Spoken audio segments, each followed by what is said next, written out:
de determinar las pautas éticas que deben de regir dentro del ámbito laboral, y estas pautas están pues debidamente basadas en valores universales que poseen los seres humanos. Eh, Podemos decir también que es una ciencia encargada de estudiar el comportamiento del ser humano bajo determinadas normas, ¿sí? Y que estas contribuyen a la armonía social, la ética laboral, como una actividad que ya está implícita, ya está arraigada en toda la práctica de los valores universales y en todas las prácticas de un trabajo, de un desarrollo profesional o de una actividad, ¿no? Como una pauta de la responsabilidad, de la honestidad, de la constancia, de un carácter que va a formar parte también en el caso de nosotros los abogados, que la justicia y la discreción. Eh, Se puede decir también que la ética profesional determina cómo debe de actuar un profesional, ¿sí? En una determinada situación y que el profesional enfrenta diariamente diferentes situaciones. La ética profesional prevé errores, ojo, aquí prevé errores y determina qué está bien y qué está mal, tanto como las cuestiones morales, pero también las cuestiones éticamente en detrimento de, del beneficio común y particular. En el campo profesional, por ejemplo, la ética profesional busca privilegiar, ojo, privilegiar el bien común sobre los intereses particulares de cada trabajador, por ejemplo, ¿no?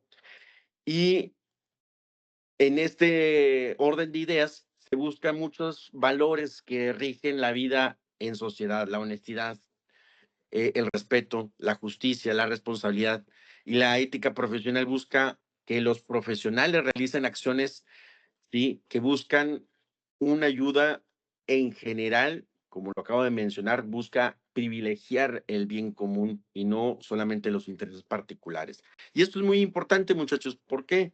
Bueno, pues porque quienes hayan estado muy al pendiente de las noticias sobre el tema de la reforma judicial, hemos visto que pues prácticamente los legisladores no tienen ética profesional o carecen de este elemento importantísimo de la ética profesional.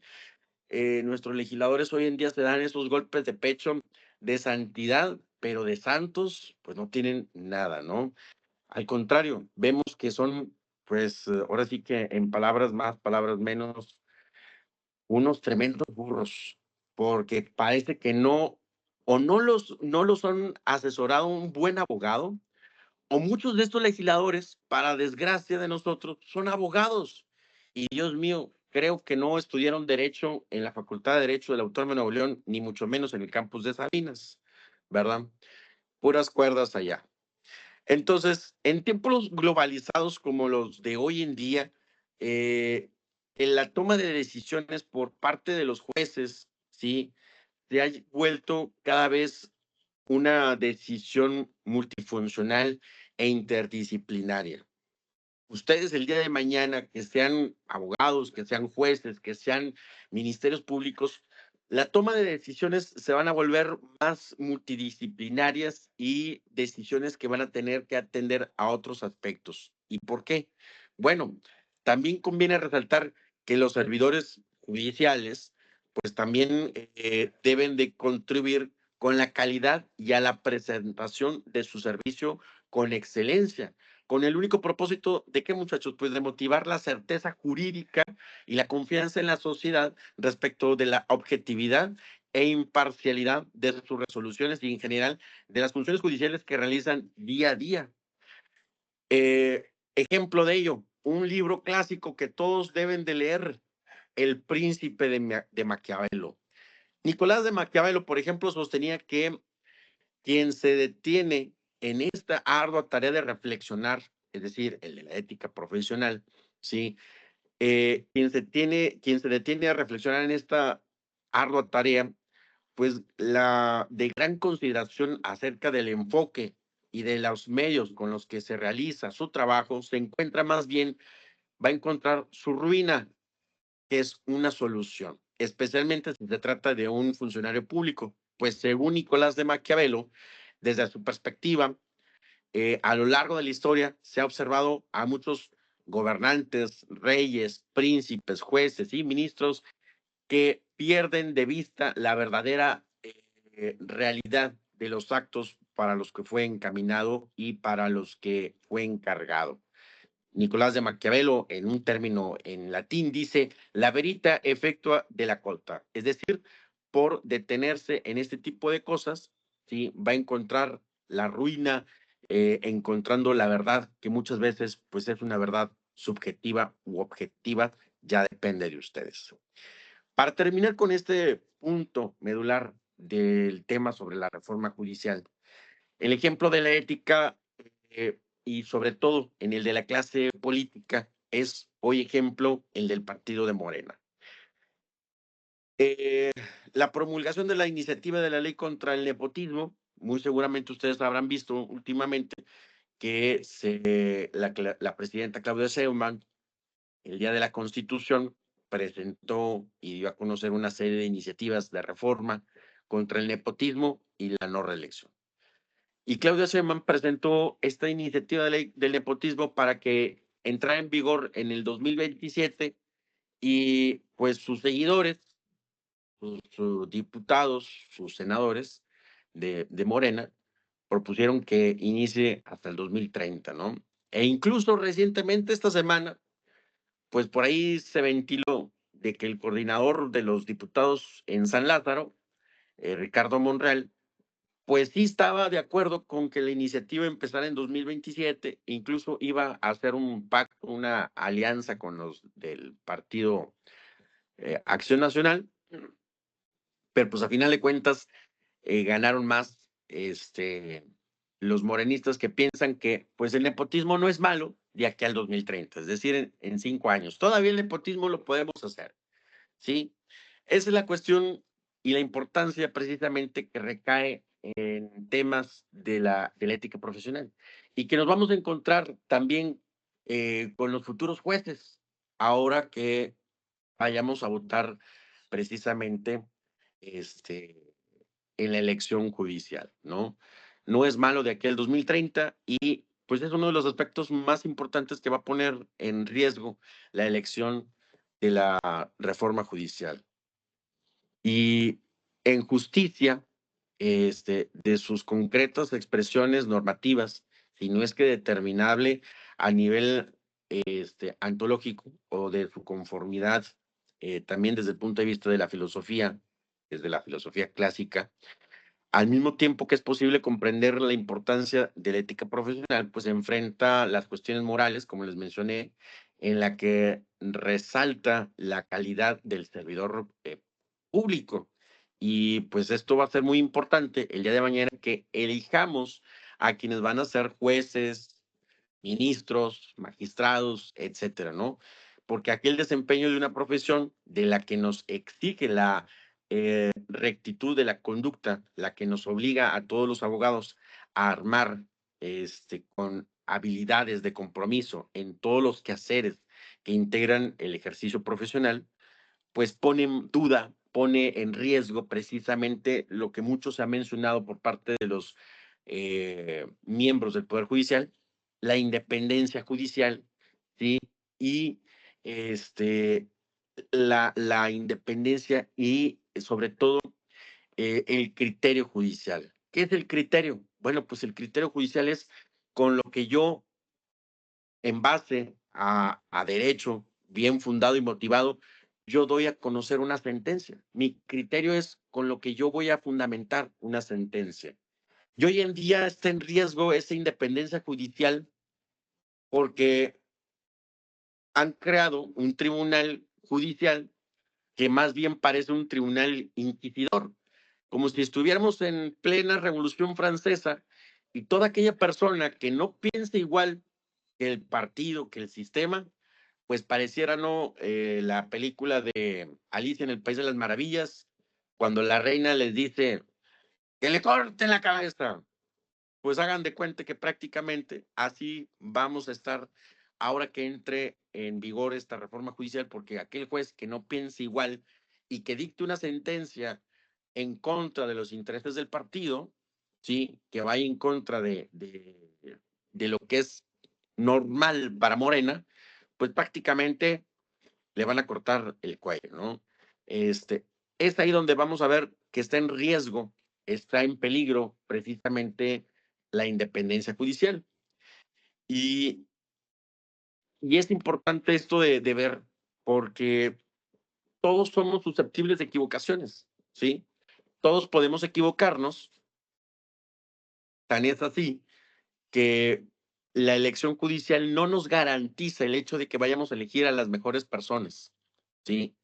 Tan es así, por ejemplo, que durante los trabajos de los comités a nivel federal, ustedes muy seguramente sabrán que cada uno de los poderes, tanto el poder ejecutivo, el poder legislativo y el poder judicial, tuvieron sus propios comités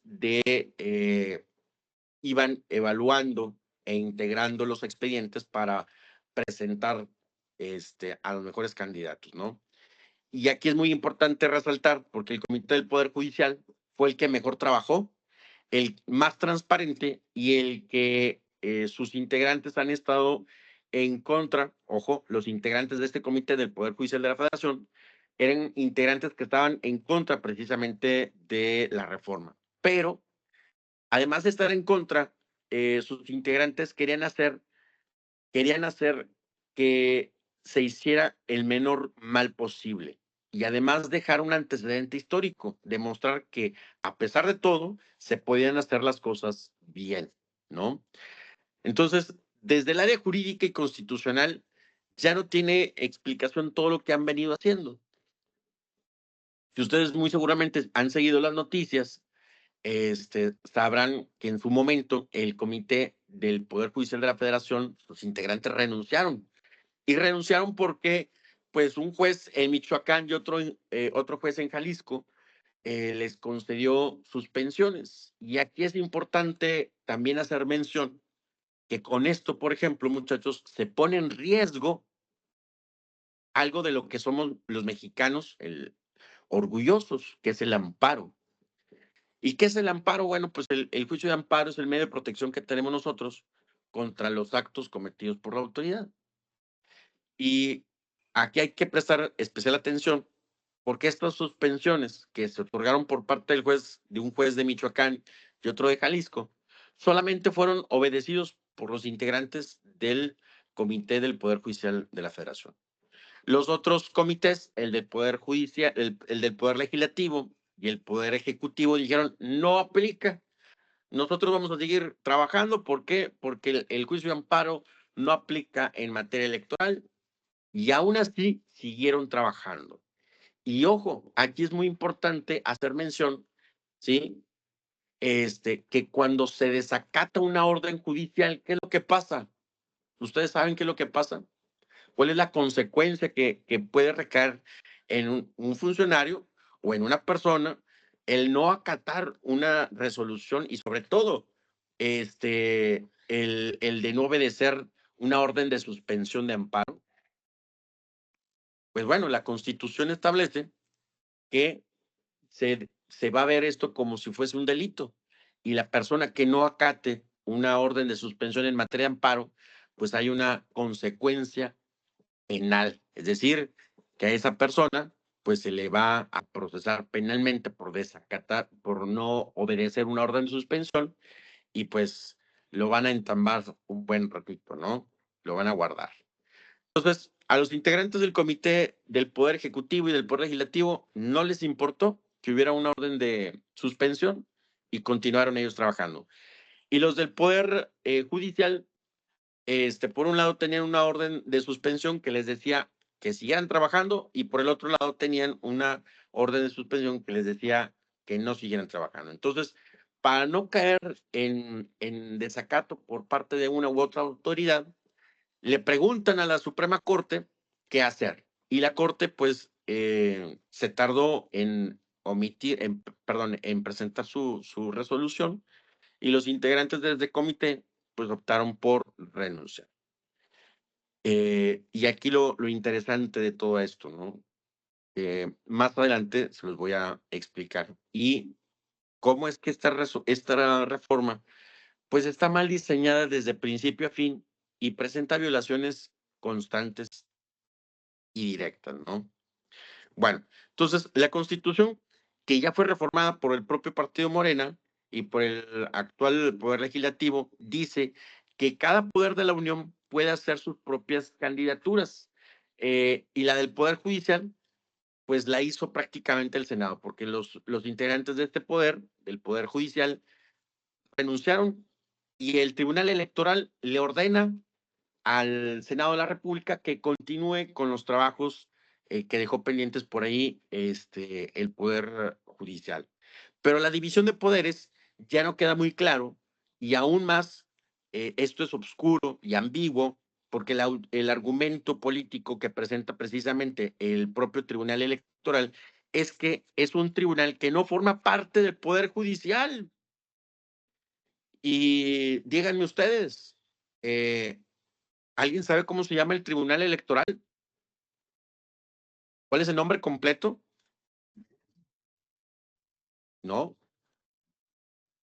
Hola, electoral del Poder Judicial.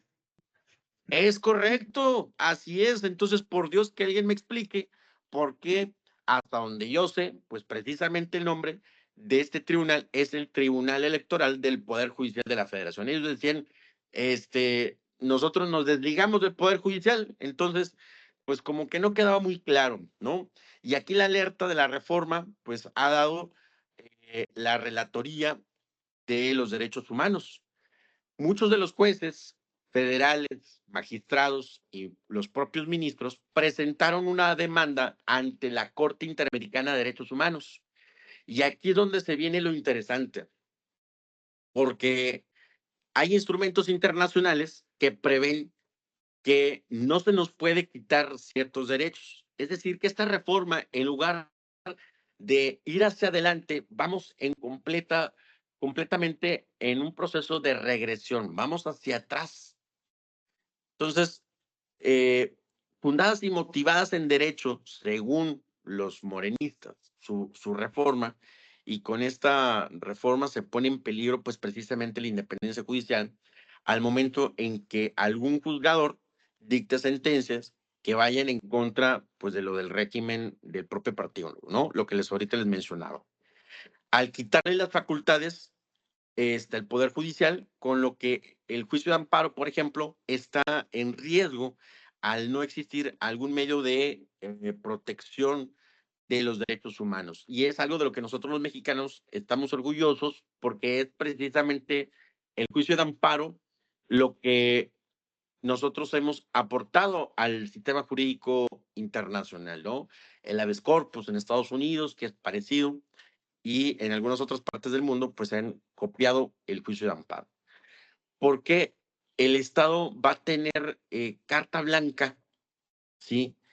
En poder hacer lo que quiera sin que exista una autoridad que le pueda proteger sus derechos al ser violentados y que se dé una reparación del daño. Y esto es lo importante en el juicio de amparo y en el sistema jurídico mexicano, que el amparo, una vez que se haya dado la violación, pues va más allá de que le diga a la autoridad, ya no lo vuelvas a cometer, sino que además le dice, hay que reparar el daño. Y pues muchas ocasiones esa reparación del daño puede ser una reparación económica, aunque claro, si estamos hablando de la pérdida de una vida de una persona, pues no hay nada que humanamente y jurídicamente pues pueda resucitar a esa persona, ¿no?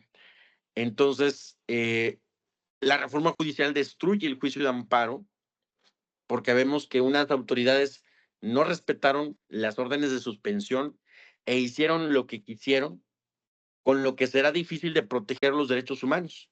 ¿Por qué? Bueno, hay que recordar que, que durante los trabajos de los comités de evaluación se emitieron pues esta serie de órdenes de suspensión y es por todos bien sabido, por ejemplo, que no acate estas órdenes, pues hay una consecuencia, les decían, en materia penal, ¿no? Un delito que perseguir. Bueno, pues para la propia Constitución nos dice que una de ellas es la sanción penal. Entonces, cuando un juez federal de Michoacán y otro de Jalisco dictaron estas órdenes, no se respetaron por los otros poderes. y ahí es donde se pone en riesgo. Y además, pues se reformó la supremacía constitucional y ha habido una serie de modificaciones que ya no tienen ni pies ni cabeza, ¿sí? Entonces, hay que prestarle especial atención a estas modificaciones, a estas reformas constitucionales, porque también deja de respetar al Estado de Derecho, muchachos.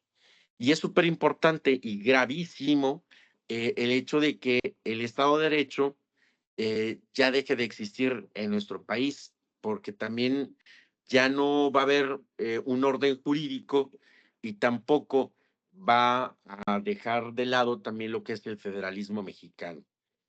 Y cuando se dieron las audiencias en la Comisión Interamericana de Derechos Humanos, ¿sí?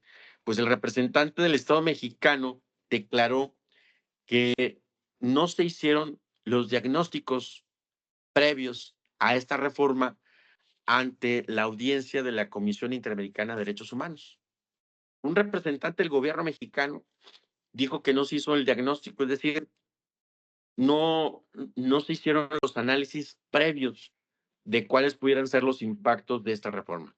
Entonces, cuando un comisionado de forma expresa, ojo, de forma expresa le cuestionó si se habían realizado los diagnósticos previos sobre esta reforma judicial, lo cual, pues, muy seguramente se verá reflejado en la sentencia de la Corte Interamericana de Derechos Humanos y muy seguramente condene de nuevamente al Estado mexicano por violaciones a los derechos humanos.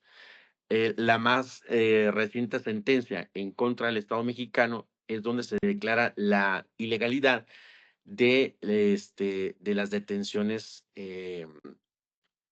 por parte del Estado mexicano, ¿sí?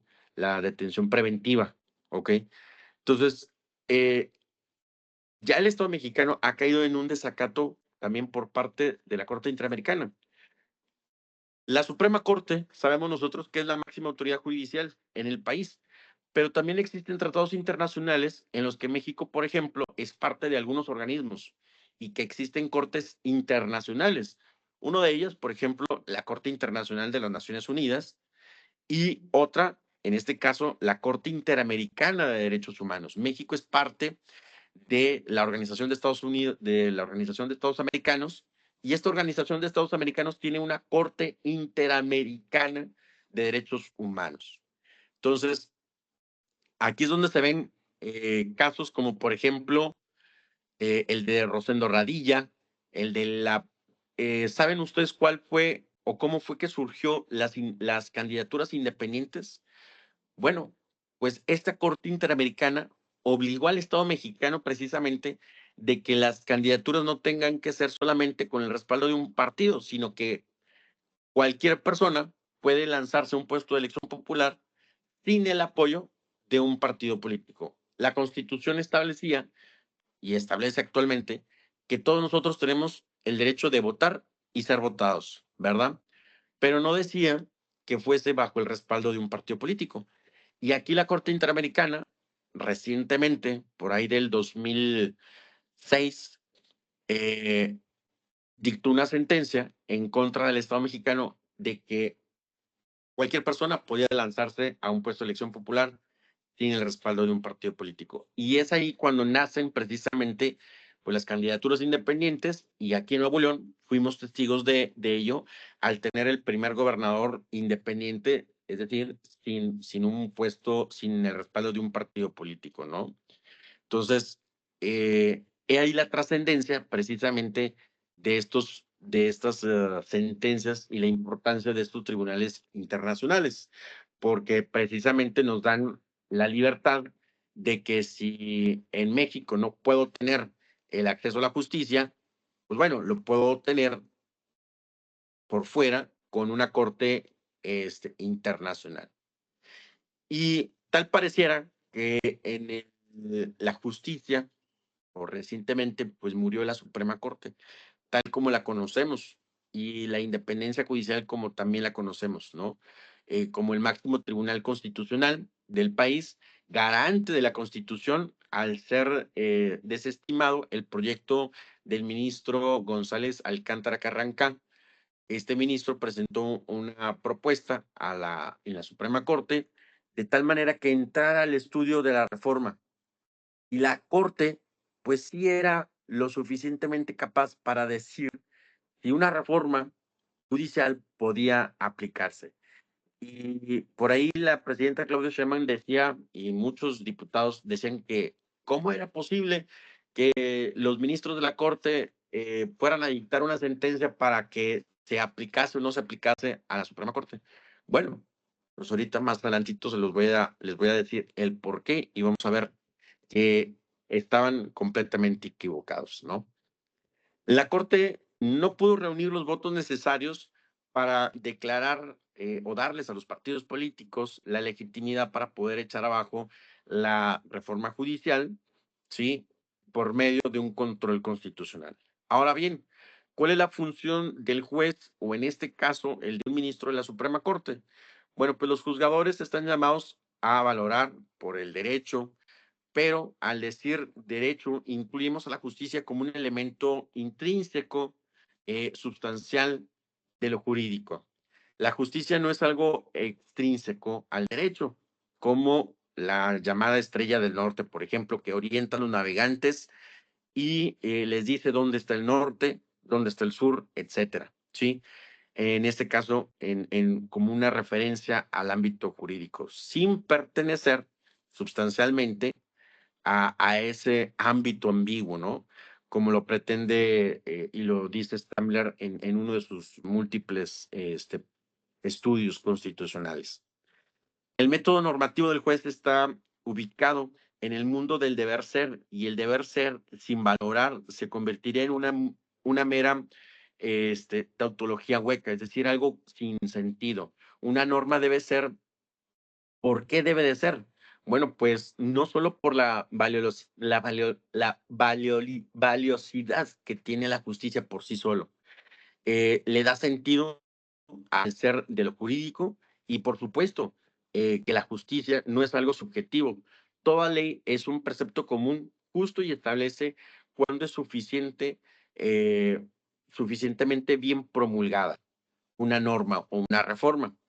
La ley bien entendida, una ley notoriamente injusta, como en el caso de la reforma judicial, no es una ley y no obliga en el fuero de la ciencia jurídica.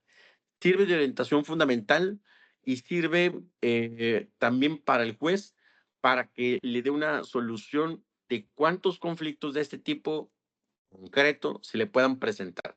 El juez sirve a la comunidad y a quienes la forman aplicando el derecho y aplicar el derecho es administrar la justicia. Las leyes en que se apoyan las decisiones del juez son para juzgar y son simples medios para realizar al derecho y por ende a la propia justicia que van de la mano, ¿no? Que le es algo muy propio. Toda teoría es un método de validez universal que sirve de apoyo en el proceso jurídico y que desde luego pues, le da un enfoque de seguridad y que trata por igual a las controversias concretas que se le presentan. Es por eso que es preciso evitar todo acto arbitrario, de arbitrariedad, de irregularidad caprichosa, como es en este caso la reforma judicial para poder cumplir seguramente con una regularidad inviolable, que es el justo derecho. Desde luego que el juez tiene el derecho y el deber de ser y de indagar sobre la constitucionalidad de la constitucionalidad de un precepto constitucional o jurídicamente hablando. Puede servir de base del proceso judicial, pero ¿cómo elegir la justa norma? Se preguntarán ustedes.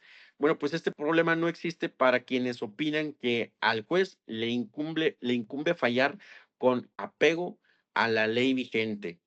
Y si esta mera ley vigente resulta una mera eh, cáscara normativa, una ley hueca como es el caso, una mera apariencia de ley que en realidad es solo una pseudoley notoriamente injusta y renunciando al cargo, la llamada injusta ley nos obliga al fuero de la conciencia. Bueno, pues aquí otra cuestión importante sobre la reforma. La reforma no arregla el problema que se tiene de que tengamos juicios largos. Un principio constitucional establece, por ejemplo, que toda persona tiene derecho a tener un proceso corto, a tener acceso a la justicia de manera pronta y expedita. Pero de repente nos encontramos después con declaraciones de actores políticos que nos dicen que la culpa de que determinado capo, ¿sí? De que determinado malito salió libre de la cárcel por culpa de un juez. ¿Y ustedes qué opinan? ¿Creen que toda la culpa es de los jueces? ¿Que la premisa importante para esta reforma es quitar a los jueces que son corruptos y vamos a poner otros? Pues no, muchachos. ¿Qué creen? Y muy seguramente ustedes ya lo saben, ¿no? En materia penal, por ejemplo, el juez no es el que investiga, ¿o sí? ¿Quién es el que integra la carpeta de investigación? El Ministerio Público, ¿no? Y es aquí donde radica la importancia de que la reforma judicial debe de enfocarse en los sistemas de procuración de justicia, ¿sí? En el Ministerio Público, en dotarlos de más herramientas y de más elementos para que pues hagan bien su chamba, ¿no? ¿Por qué? Porque después tenemos que sale en su momento el presidente López Obrador o la actual presidenta Claudia Sheinbaum y dice que es culpa del juez que soltó, por ejemplo, ayer en las noticias, soltaron al gordo Chuy, uno de los jefes de plaza del cártel Jalisco Nueva Generación, o de que el hermano del Mencho también salió libre. Pues no, ¿por qué? Porque vemos en los operativos, por ejemplo, muchachos, que los ministerios públicos van con una camarita. Cuando van a hacer una detención de un capo muy importante, van a hacer un cateo, casi por lo regular. Si ustedes se fijan, los policías en sus cascos traen una camarita o van con una cámara grabando todo. Y cuando van con el juez, le presentan el expediente escrito y dice el juez, ok, bueno, ya leí lo que ustedes me están presentando aquí, pero póngame el video en el que se desarrolla precisamente la orden de cateo o la orden de aprehensión que yo eh, liberé para que se diera la detención de este malito. Y resulta que entre lo que leyó el juez y lo que el juez está viendo en las grabaciones no coincide, ¿sí? No coincide lo que el juez está leyendo y lo que está viendo. Y la ley se hace especialmente para alguien o es igual para todos. Pues es igual para todos. Y un principio es el de certeza jurídica. Y si el juez está viendo que hay irregularidades en el proceso, no puede hacer distinción. Ah, pues es que de todos modos esta persona es un malito y no lo puedo dejar salir. El principio, todos. Entonces, si yo estoy viendo irregularidades, pues ¿sabe qué? Yo sé, le va a decir muy seguramente el juez, le va a decir al malito, a ver, malito, usted es un malito, es un delincuente, lo que está haciendo usted está mal, pero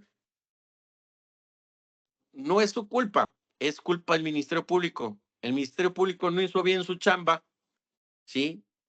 Presentó mal su trabajo y yo no voy a permitir que haya irregularidades en el proceso. ¿Por qué? Porque después más adelante otro juez, un juez superior, ¿sí? Pues a lo mejor va a dictar que se le libere al malito porque hay pues precisamente estas irregularidades en el proceso. Entonces, cuando veo el juez estas irregularidades, lo que hace es, señor malito, se puede ir, ¿no? No siga haciendo las cosas malitas que está haciendo, porque si el Ministerio Público lo vuelve a agarrar y presenta ahora su chamba bien, pues ahora sí lo voy a dejar arrestado, ¿no? Esa es la realidad, muchachos. El malo de la historia no es el juez y esa reforma no va a resolver en nada los problemas que se tienen en el Poder Judicial. En donde debemos de dar una verdadera atención es en el Ministerio Público, dotarlo de más y mejores herramientas para que haga bien su chamba. porque lo que nos dicen en la prensa, lo que nos dicen los funcionarios públicos, lo que nos dice el presidente, el gobernador, etcétera, de que el juez es corrupto, no, no es corrupto, ¿sí? Probablemente habrá quienes sí sean corruptos, pero no con eso ponemos la solución del problema sobre la reforma judicial. Es una completa mentira. No hay que dejarse engañar. Algo que yo les digo a mis alumnos, por ejemplo, en la clase de filosofía del derecho, es de que hay que ser críticos, hay que ser una persona con un pensamiento crítico. ¿Y qué es ese pensamiento crítico? El cuestionarnos siempre todo. ¿Por qué? ¿Para qué? ¿Cómo qué? Etcétera. Muy seguramente, no sé si hay alumnos aquí de criminología, pero los criminólogos, cuando están estudiando un delito, un hecho delictivo, en su escudo, en el escudo de los criminólogos, viene una serie de preguntas. ¿Cómo, cuándo, dónde, para qué, etcétera? Y ustedes como futuros abogados deben de hacerse esas mismas preguntas. ¿Por qué esta reforma? ¿Para qué? ¿Cómo qué? Etcétera, ¿no? Para que no se crean la sarta de mentiras que nos dicen los funcionarios, los políticos, porque se ha demostrado que, bueno, al menos desde mi punto de vista, yo doy mi punto de vista, ¿no? Eh, Son más mentirosos. Y no con eso digo que sean menos mentirosos los del PRI o los del PAN, pero nos están vendiendo una mentira que no es, muchachos, ¿sí? Ustedes deben de preguntarse el porqué de las cosas y esto no pone solución al problema precisamente que viene arrastrando el Poder Judicial. El que tengamos un juicio pronto y expedito, ¿sí? No va, no va a ser solucionado con la reforma judicial. El problema radica precisamente en el Ministerio Público que pueda presentar su trabajo bien hecho y que de esa manera, pues los malitos ya no salgan libres, porque el juez es objetivo, el juez es imparcial.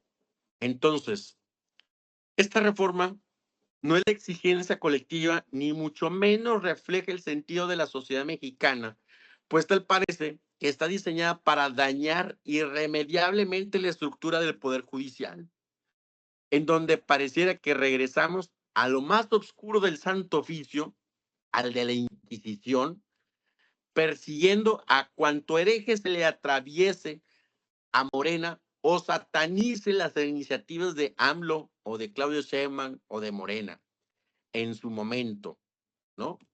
De tal manera que se castigará a los jueces que dicten sentencias u otorguen amparos en contra de los intereses y objetivos del actual partido en el poder.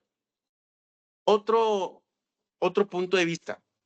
¿Saben ustedes por qué de repente al presidente Andrés Manuel López Obrador se le ocurrió que pues el Poder Judicial es un poder corrupto, que está lleno de jueces corruptos y que necesitamos una reforma judicial y de que la mejor manera es elegirlos por medio del voto popular? Bueno, porque en su momento, cuando Andrés Manuel López Obrador era presidente, presentó muchas iniciativas de reforma y estas iniciativas de reforma fueron frenadas por amparos. Y pues los jueces que otorgaban estos amparos, pues ya el presidente se les iba directo, duro y directo a la yugular, diciéndoles que eran jueces corruptos, ¿no? Pues no, el motivo de estas suspensiones es que hay que ver cuestiones de derecho, darle certidumbre jurídica a las inversiones y no nada más reformar la ley por reformarla. Y hoy en día enfrentamos un gravísimo problema. Esta reforma judicial, por ejemplo, si hablamos en materia económica, pues también representa un problema para los inversionistas. ¿Por qué? Porque con esta reforma no se le da certidumbre en cuanto a que yo pueda ir al Poder Judicial a defender los intereses de mis inversiones en el país. No hay una certidumbre jurídica, ¿no? Y eso es algo muy importante. Entonces, todos los jueces que en su momento frenaron, los ministros de la Corte, que frenaron algunas iniciativas de ley presentadas por Andrés Manuel López Obrador en su momento, pues fue la causa principal por la que hoy en día tenemos esta reforma judicial, ¿no? Entonces, un juez no es un legislador, ya lo sabemos, ¿no? Eso nos queda más que claro. Pero, ¿qué creen? Un juez sí puede cambiar la ley, puede hacer modificaciones a la ley. ¿Sí sabían eso? Con algo simple y sencillo, que se llama jurisprudencia. Si bien es cierto, cuando tengo 5 casos del mismo sentido, ninguna sentencia en contra de juicios de amparo, se crea jurisprudencia y con esto yo puedo cambiar la ley. Y les voy a contar una anécdota personal. Cuando yo era maestro de Zaira, de la licenciada Zaira en su momento, hace ya algún tiempo, yo di clases ahí en el campus de Sabinas, yo fui abogado de una asociación civil que defendía a maestros aquí en Nuevo León, porque, ¿qué creen? La ley del ISSSTE León decía que no podía darles el servicio social a aquellos servidores públicos que tuvieran más de 50 años o que estuviesen enfermos. Caray. Entonces, ¿cómo? ¿El servicio médico es solamente para los que están sanos? Así lo decía la ley tal cual. Si usted, servidor público, estaba enfermo, te negaban el servicio médico. Entonces, eso va en contra de la ley, ¿no? Que para eso tengo el servicio médico, el IMSS, el ISSSTE, ¿no? Me siento enfermo, pues voy a consultar con doctor. Si estoy bueno y sano, pues, ¿quién va a consultar? Nadie, ¿no? Entonces, cuando un grupo de maestros, maestros de primaria, maestros de secundaria, sobre todo, fue a los que yo representé, y entre estos casos, por ejemplo, había la prima de una novia mía, que en su momento era novia mía, y ustedes lo pueden buscar, si no me creen, búsquenlo en YouTube. Se llamaba La Rebelión de los Enfermos. E incluso salió esta nota en Milenio, porque esta prima de mi novia, en su momento, tenía un problema de piel de mariposa, ¿sí? Tenía un problema en la piel, su piel era muy delicada. Bueno, he ahí la gravedad de no contar con el servicio médico que le fue negado. Y lo peor del caso es que ella trabajaba y en su recibo de nómina vienen, pues, percepciones, lo que yo gano, ¿no? Y por el otro lado, del recibo de nómina vienen deducciones, es decir, lo que me quitan. Pues el IVA, me quitan el seguro médico, porque tengo que pagar una parte, el servicio médico. Le descontaban el servicio médico, pero le negaban el servicio médico a su vez. O sea, sí, mis aportaciones me las cobraban, pero cuando yo iba al servicio médico a consultar, no tenía derecho porque estoy enfermo. Y la ley dice que si estoy yo enfermo, no tienes derecho al servicio médico. Así de contradictoria la ley aquí en Nuevo León. Entonces, esta prima de mi exnovia eh, le presentó una úlcera en su pie y se presentó como un caso de negligencia. Le cortaron su pie, perdió toda su extremidad. Primero le cortaron el pie, luego le cortaron hasta la rodilla y finalmente perdió todo el brazo. Cuando ganamos ya los amparos y creamos con esto ya la jurisprudencia y cambiamos la legislación de la ley del ISSSTE León, aquí en Nuevo León, pues a final de cuentas ella ya no pudo eh, ver el resultado porque falleció, ¿sí? Le provocó cáncer en la piel y a final de cuentas murió. Otro caso, cuando yo defendí este grupo de maestros, es que entre este grupo de maestros había un maestro que era el premio nacional, cuando a lo mejor ustedes alcanzaron a presentar esos exámenes del Ceneval, creo que sí, eran exámenes de Ceneval pues no recuerdo si eran Ceneval o cómo se llamaban, pero periódicamente se les aplicaban exámenes de evaluación, ¿no? Entonces, este maestro tenía el primer lugar en la materia de historia. No recuerdo si era primaria, de primaria o de secundaria, pero tenía el primer lugar de historia a nivel nacional. Y este maestro lo contagiaron con SIDA, ¿sí?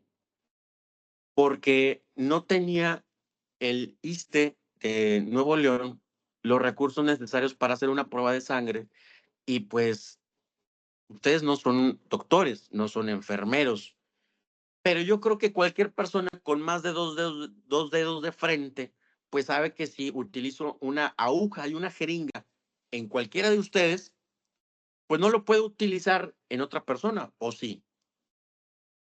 No, ¿verdad? Entonces, pues estos burros, por no decirles con P, ¿sí? Pues utilizaron una jeringa de una persona que estaba enferma de SIDA e infectaron a otra persona buena y sana con SIDA.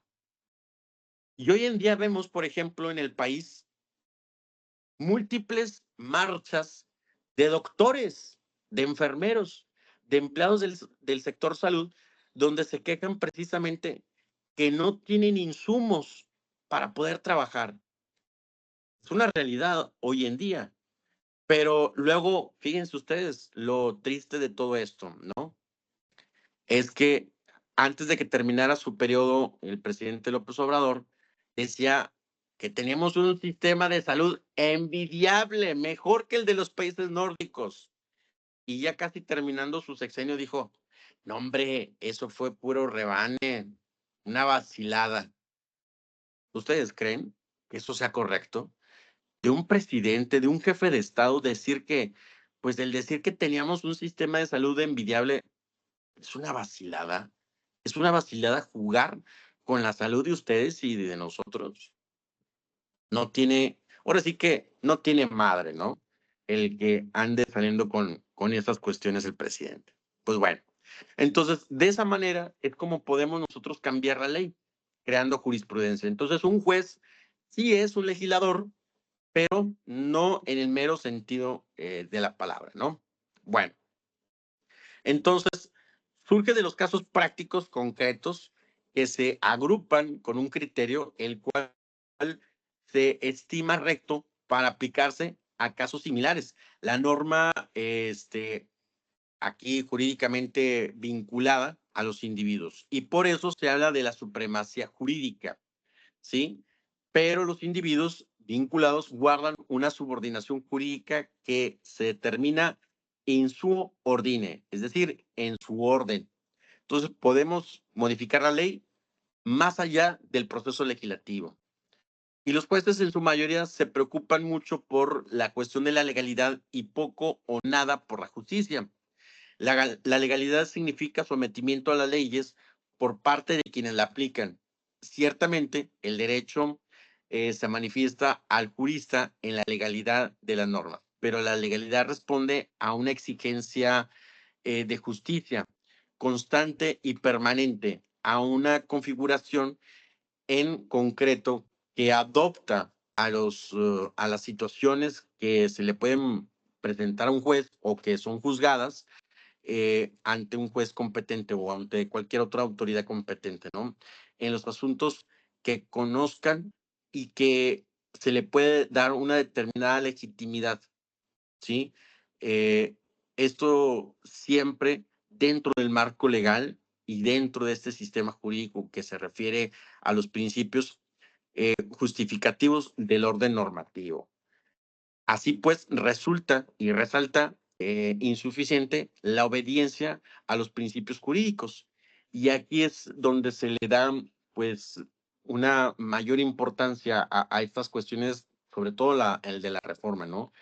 Eh, a estos principios jurídicos estatuidos o estáticos. Según el procedimiento usual y fundamentalmente correcto, eh, se toman en cuenta los principios justificativos del proceso judicial y van a validar la pena hacer una encuesta. ¿Por qué, por ejemplo, no se realizó una encuesta si era necesario o no el, de presentar esta reforma judicial? Una encuesta al pueblo bueno y sabio para que haga uso de la vox populi, es decir, la voz popular, de una verdadera manifestación de la voluntad del pueblo, pues se dice por parte de muchos autores políticos quienes afirman que esta reforma judicial es una exigencia del pueblo, pero yo nunca escuché que el pueblo bueno y sabio, ustedes y yo, manifestemos precisamente que era necesario pues esta reforma, ¿no? Nunca eh, se presentó una encuesta para que se hiciera manifestar la voluntad del pueblo, ¿no? Entonces, en el caso de muchos legisladores de Morena, sostienen que sostienen que al ser ellos nuestros representantes, pues ellos hablan por nosotros, pero ellos no son el pueblo y no pueden hablar por la totalidad del pueblo, y aún más cuando no todo el pueblo votó por ellos. Insisto en que para poderles dar la legitimidad que argumentan los morenistas, pues en primer lugar se debe de escuchar al pueblo y para de esta manera poder saber cuál es su sentir o su opinión, porque no han reformado, por ejemplo, la ley para que el pueblo vote en la elección del presidente de la Comisión Nacional de los Derechos Humanos. Saben ustedes que la Comisión de Derechos Humanos pues es conocida como la Defensoría del Pueblo, porque es la que interviene cuando hay violaciones graves a derechos humanos, ¿no?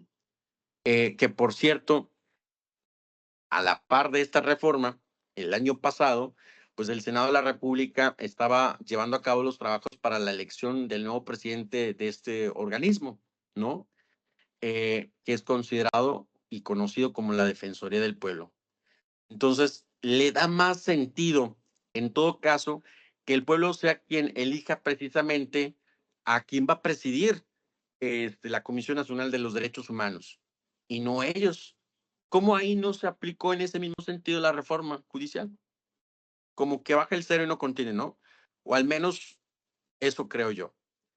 Entonces, ya he entrado en el tema legal y los recursos que se interpusieron en contra de la reforma, si bien es cierto que el juicio de amparo no es procedente contra las reformas constitucionales, según el artículo 61, fracción 1 de la ley de la materia, es de mencionar lo estipulado por el artículo 25 del Pacto de San José.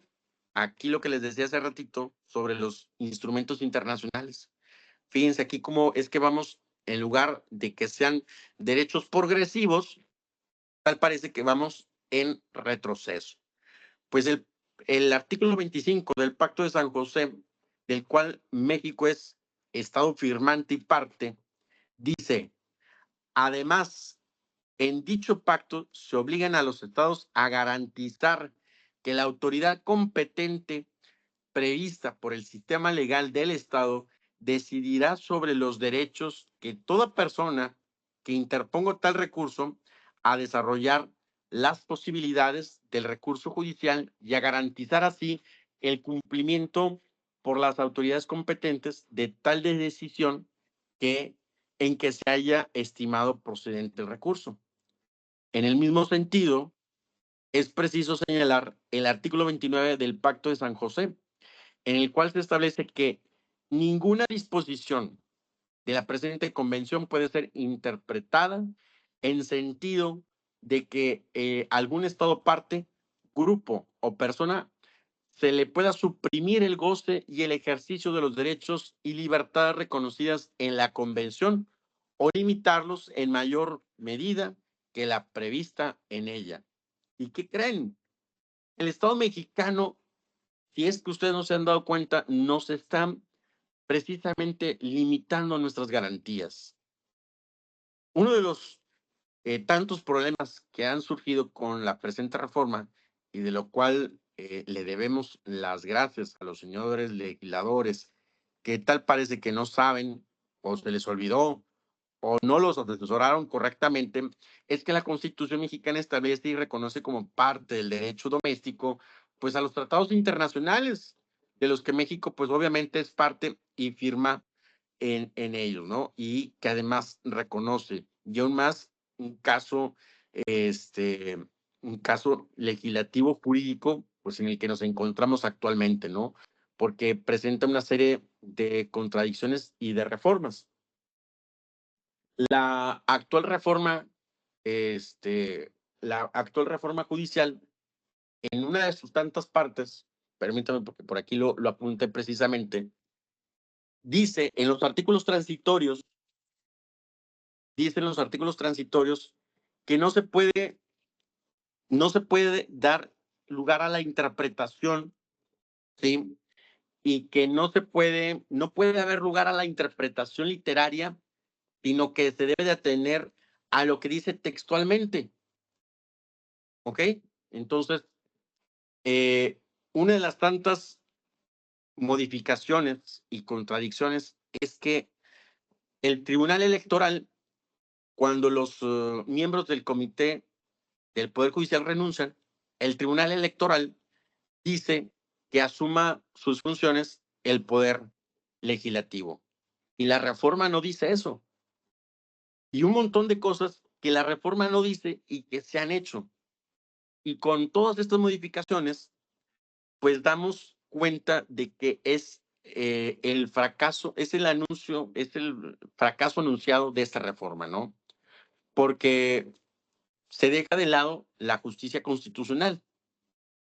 Y por justicia constitucional, pues se debe de entender el conjunto de medios procesales y procedimientos que tienden a garantizar precisamente la limpieza en la observancia de la norma fundamental del país, que es la Constitución. En el caso, por ejemplo, de México, la justicia constitucional nace junto con el juicio de amparo, el cual es un proceso encaminado a la defensa de las garantías individuales que concede la propia Constitución. Y con esto, pues en sus primeros 29 artículos se establecen estos derechos constitucionales, ¿no? A partir de entonces, el sistema mexicano de control constitucional da una evolución soberanamente, ¿sí? Y la justicia constitucional es insoslayable en un país que pretende vivir en medio de instituciones vigorosas y de instituciones democráticas. Hoy en día, pues carecen precisamente de este principio de democracia, ¿no? La estabilidad de los poderes del Estado debe ser cuidada por el nivel de gobierno encargado de proteger la Constitución. Y aquí lo que les decía hace rato, de que por qué la Suprema Corte era la autoridad que debía de decidir si esta reforma era o no era aplicable para ello. Fíjense lo que dice. La estabilidad de los poderes del Estado debe de ser cuidada por el nivel de gobierno encargado de proteger la Constitución. ¿Y cuál es la autoridad encargada de proteger la Constitución? Pues el Poder Judicial. En ese caso, recae ¿en quién? En la Suprema Corte de Justicia de la Nación. Entonces, esos argumentos que nos decían que pues estaban mal en los ministros de la Corte, que la Corte decidiera si o no se aplicaba, pues no estaban tan locos porque es cierto, ¿sí? Y esto no lo digo yo, lo dicen sentencias de la Corte que ya anteriormente se habían dictado. El reconocimiento del federalismo y la salvaguarda de la división de poderes son elementos que determinan la existencia de la controversia constitucional. La controversia puede ser considerada desde dos puntos de vista. En el primero, por ejemplo, como un medio de protección del sistema federal de gobierno, ¿sí? Y destinado a mantener la efectividad de las normas constitucionales que le dan atribuciones específicas a los órganos del Estado. Y por otro lado, como uno de los mecanismos contemporáneos por el derecho procesal constitucional, cuyo fin radica en qué? Pues en salvaguardar los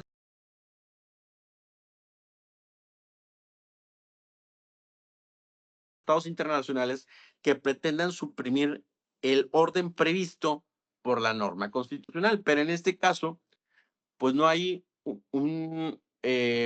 una contradicción hacia la norma constitucional, sino que es al revés, de la Constitución hacia un tratado internacional y que, ojo, además también se ha establecido que no podemos ir en retroceso de los derechos ya ganados.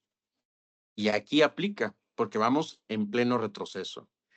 La controversia constitucional persigue fines que trascienden a la salvaguarda del federalismo y la división de poderes.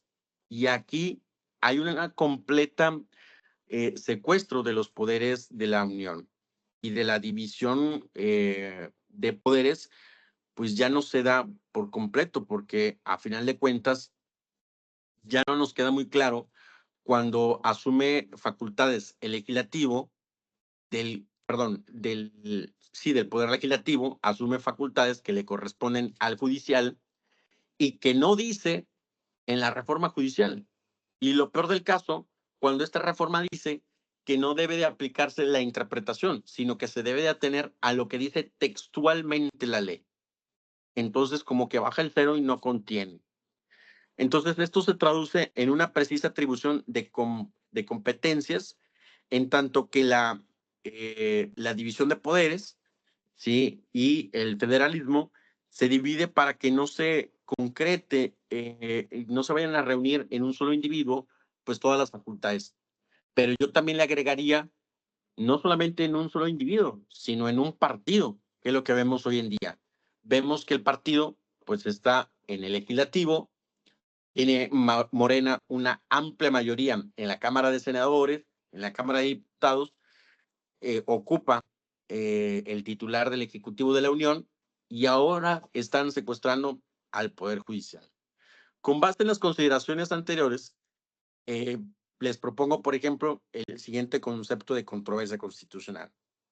Se puede entender entonces que es el juicio de única instancia ante la Suprema Corte, la cual plantea la federación, los estados o los municipios para demandar la reparación de un agravio probado por una norma general o por un acto que en ejercicio excesivo de sus atribuciones constitucionales fue responsabilidad de alguno de los órganos del gobierno, lo que quebranta el federalismo, transgrede el reparto de competencias consagrado por la propia Constitución y daña la soberanía nacional. Y con esto, yo creo que aplica, hubiese aplicado la controversia constitucional. ¿Sí? ¿Por qué? Porque tenemos precisamente un ejercicio excesivo por parte de uno de los poderes y que con esto daña a otro de los poderes de la Unión para poderlo secuestrar. Lo que me lleva al siguiente punto, que es el control de la constitucionalidad de la ley y que ha dado lugar, por ejemplo, a dos sistemas fundamentales, el control difuso o el americano de constitucionalidad, consolidado en 1803, mediante la sentencia de este caso famoso, que muy seguramente a lo mejor los que ya llevaron constitucional eh, vieron lo que es el caso Madison versus Marbury. Bueno, pues en este caso, por ejemplo, se sientan los precedentes para que en esta sentencia se ha determinado la posibilidad de que cualquier juzgador, sin importar el ámbito en el que se desarrolle sus funciones, se pronuncie sobre la constitucionalidad de una ley y en su caso deje de aplicarla a un caso concreto. Lo que ya vimos aquí en México y que dijeron que no aplica, de que jueces en materia de juicio de amparo, pues procedan o no proceden en materia electoral, porque estamos viendo de que si bien es cierto, la Corte o los juzgadores a nivel federal pueden proceder juicios de amparo, pero cuando hay violaciones a la Constitución, pues sus criterios son válidos, ¿sí? Pero aquí ya nos dijeron que no aplica. Entonces, con esto también se pone en riesgo lo que les decía el juicio de amparo, porque el día de mañana, pues ya no sabemos si yo vaya a presentar un juicio de amparo contra una violación a garantías individuales, pues vaya a ser procedente. ¿Por qué? Porque ya no sabemos cuál vaya a ser el criterio del juez. Es algo que ya se ha quebrantado el orden constitucional. Y el otro sistema, pues es el sistema de control concentrado, o el austriaco, que es el que aplicamos aquí en México, ¿no? Consiste en que el examen de una norma probablemente inconstitucional es privativo de un solo órgano, en este caso, pues el de la Suprema Corte de Justicia. Y no es otra cosa que el análisis abstracto de cualquier norma general que el órgano legislativo minorista, los partidos políticos o el procurador le solicitan a la Corte sobre la base de que haya una posible contradicción a la Constitución entre una norma general, un tratado internacional y la Constitución, ¿no? Ahora bien, se debe de precisar que este tipo de acciones se promueven a priori, ¿sí? Es decir, durante el proceso legislativo de una norma antes de que, antes de que sea promulgada y publicada. Pero en el caso de México, pues es a posteriori, es decir, posterior a que esta ley pues haya sido publicada, ya que una vez que haya sido publicada, pues la norma puede ser entrada al estudio de la constitucionalidad. Y las garantías que pueda otorgar la Constitución en su parte dogmática y la parte orgánica, pues se ponen en salvaguarda de lo que es el pacto federal y del federalismo mexicano. Es por ello que la Corte en el pasado había resuelto que la acción protege las partes dogmáticas y orgánicas de la propia Constitución. Y ya para finalizar, pues la Corte había resuelto la acción como parte de estas acciones de inconstitucionalidad que protegen los derechos de la Constitución. Y ahora, pues, el procedimiento abstracto, sabemos también que lo puede presentar los partidos políticos, la minoría de los partidos en la Cámara de Diputados o el fiscal. Y la posible contradicción de una norma general o de un tratado internacional en su integridad declara la validez total o parcial a fin de garantizar la regularidad constitucional y la certeza del orden jurídico nacional. Entonces, estamos ante lo que es un fraude, ¿sí? Porque no nos han dicho el por qué no se hicieron las listas que la propia Constitución obliga a los comités a publicar, y solamente lo publicó el del Poder Judicial. Y esto es que estamos ante un fraude porque la reforma dice que no se puede interpretar cómo o por qué interpretaron los legisladores o los miembros del comité en hacer una lista con menos integrantes. ¿Sabían ustedes cuál es la cantidad de los integrantes para ministro de la Suprema Corte? Hubo una reducción de la cantidad de ministros, ¿sí? No había candidatos suficientes o no se registraron los candidatos necesarios para presentar las listas. Bueno, pues cada comité permite hacer una lista de 90 candidatos. Ahora bien, es importante mencionar que se registraron más de 50,000 candidatos a nivel nacional y muchos de ellos se registraron en los 3 comités.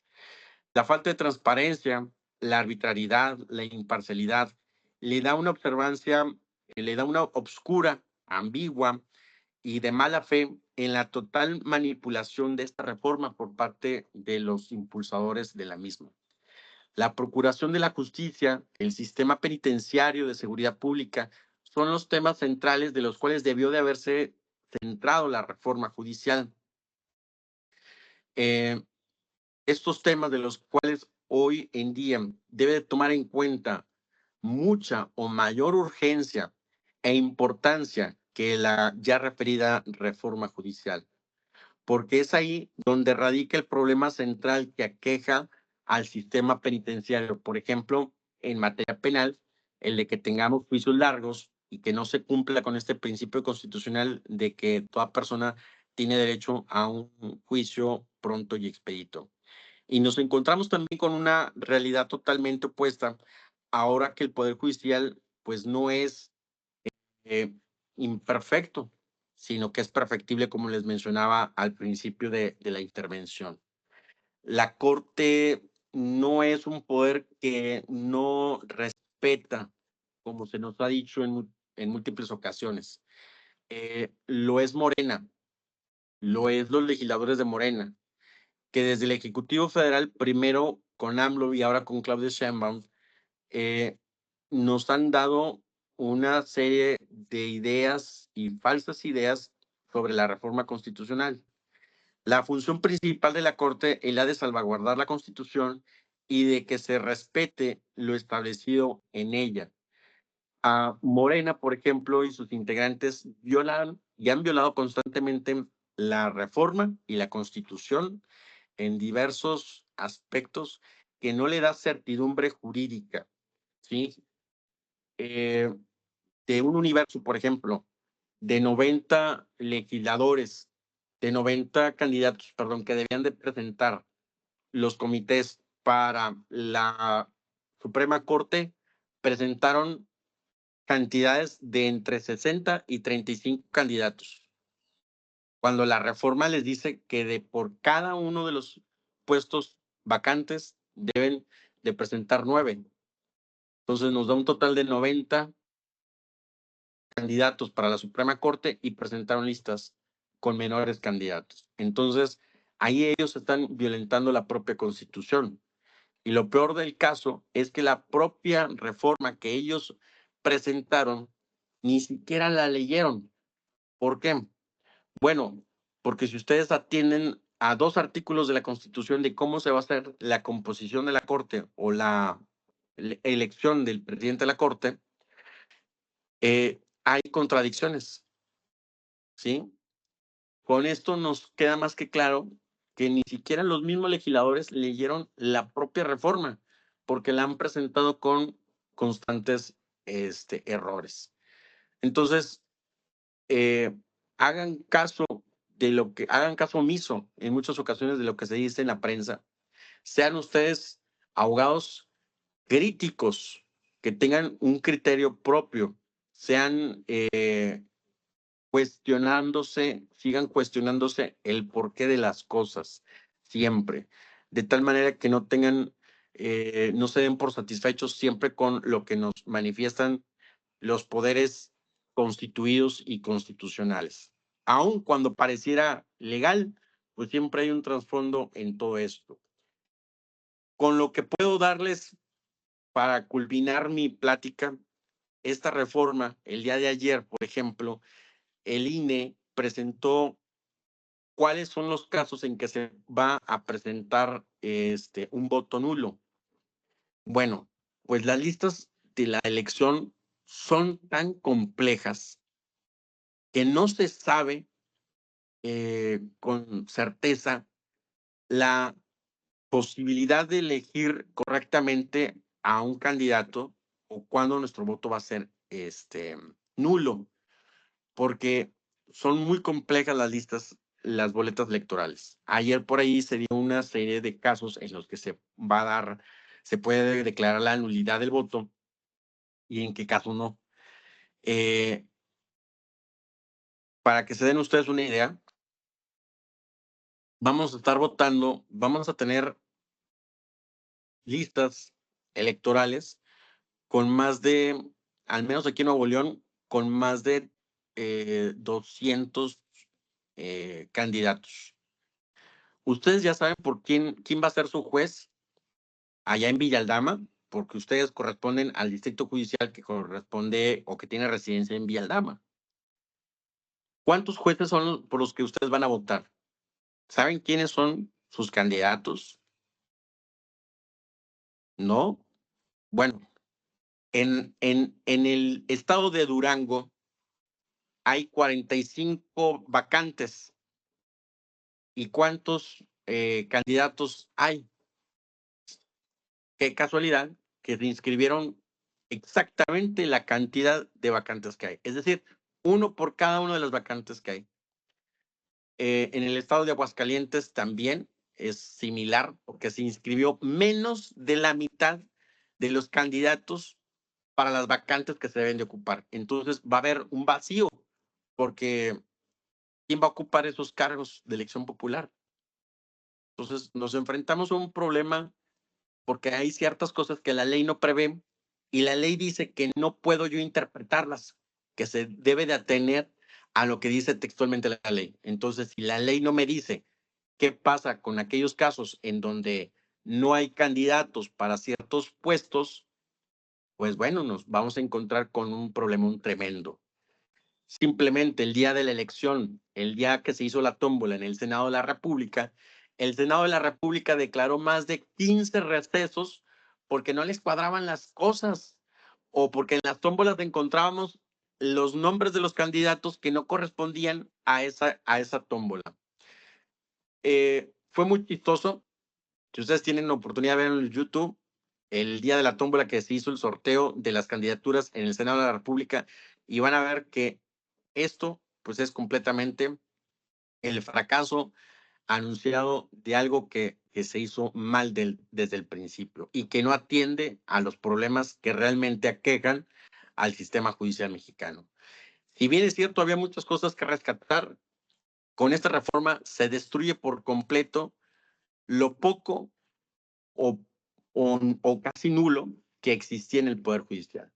Pero vamos a estar ante una reforma que muy poco va a mejorar el sistema judicial mexicano y que de las pocas cosas que tenemos que enorgullecernos, como el juicio de amparo u otras instancias o procedimientos, pues bueno, pues hoy vamos a hacer el hazmerreír de la justicia internacional con esta reforma que no pone orden, no pone independencia, no garantiza que tengamos jueces de excelencia. Vamos a tener compadrazgos completamente, porque estos comités lo único que hicieron fue poner a gente que es condicional a Morena.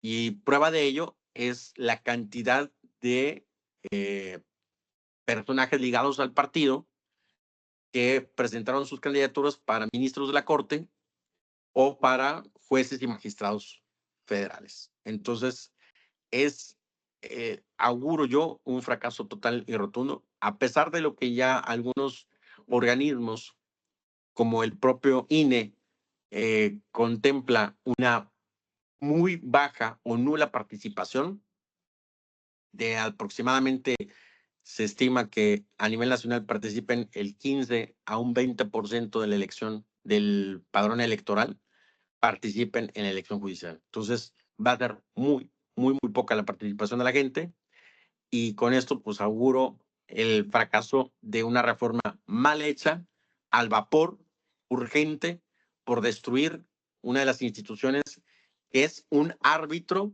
entre el legislativo y el judicial y que a final de cuentas la Corte sí era competente para poder entrar en el estudio de una reforma que se le pudiera aplicar o no.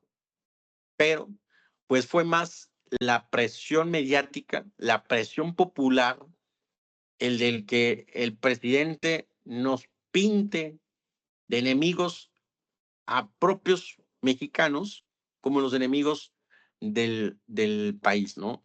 Es un presidente, bueno, más bien un expresidente que se encargó de crearnos enemigos internos cuando no los teníamos. Entonces, con eso yo culmino mi plática, espero en algo contribuir y no sé si existan preguntas, dudas, que con mucho gusto pues les podré responder.